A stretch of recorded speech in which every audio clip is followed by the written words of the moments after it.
ആ കഷ്ടാനുഭവത്തെ, ആ പീഡാനുഭവത്തെ കർത്താവ് ഒരു പരാതിയുമില്ലാതെ, ഒരു ദേഷ്യവുമില്ലാതെ അനുസരണയുള്ള കുഞ്ഞാടായി ദൈവത്തിന്റെ ഹിതം നടപ്പിലാക്കുകയാണ്. ഒരു മനുഷ്യനെ എത്രത്തോളം അപമാനിക്കാമോ അത്രത്തോളം അപമാനിച്ച്, അല്ലെങ്കിൽ അപമാനം സഹിച്ച്, പീഡകൾ സഹിച്ച് ക്രിസ്തു മനുഷ്യരോടുള്ള, അല്ലെങ്കിൽ ദൈവത്തിന് മനുഷ്യരുടെ സ്നേഹം കൊണ്ട് മനുഷ്യരുടെ പാപങ്ങൾ മോചിക്കണം എന്നുള്ള കാര്യം നിവൃത്തിയാക്കുവാൻ വേണ്ടി ക്രിസ്തുവിൽ കൊടുത്ത ആ കർത്തവ്യത്തെ ക്രിസ്തു സന്തോഷപൂർവ്വം അനുസരണയോടെ നിറവേറ്റുകയാണ്. പൊതുമലത്തിൽ വെച്ച് നഗ്നാക്കി നിർത്തി, മുഖത്തടിച്ചു, ചാട്ട കൊണ്ടടിച്ചു, അങ്ങനെ മനസ്സും ശരീരം കൊണ്ട് എല്ലാം തളർന്നു. കൂടുതൽ തള്ളി പറയുകയും ചെയ്തു.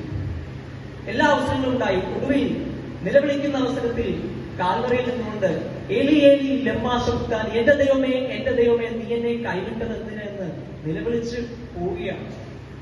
പ്രകൃതികൾ വിരണ്ടു. അത് പ്രകൃതിക്കും ഭൂമിക്കും താങ്ങാവുന്നതിനപ്പുറമായിരുന്നു. സൂര്യചന്ദ്രന്മാർ മറഞ്ഞു, തിരിച്ചിൽ രണ്ടായി കീറി, ഭൂമി രണ്ടായിട്ട് വന്നു. ആ നിലവിളി പ്രകൃതിക്ക് പോലും താങ്ങാൻ പറ്റുന്നതിനപ്പുറമായിരുന്നു. നമ്മുടെ ജീവിതത്തിലും കഷ്ടതകളും പ്രയാസങ്ങളും ഒക്കെ ഉണ്ടാകും. നാം ആഗ്രഹിക്കുന്ന പോലെ നടക്കണം